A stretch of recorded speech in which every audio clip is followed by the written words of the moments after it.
आता भारतीय जनता पक्षामध्ये सुद्धा कसं झालंय, देवा म्हणतील तेच पूर्व दिशा आहे आणि देवाभाऊंना शह देण्याचं काम महायुतीमध्ये राहून एकनाथ शिंदे करतायत हे पक्क आता भारतीय जनता पक्ष आणि देवाभाऊ समर्थकांच्या मध्ये मत असल्यामुळं मग उद्धव ठाकरेंना आपण जवळ का करू नये.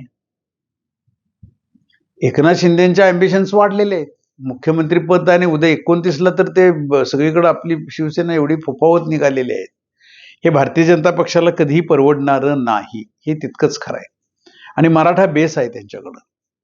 शेवटी जातीची समीकरणं राजकारणामध्ये ही येतात आणि घातली जातातच, निवडणुकीत तर घातलीच जातात.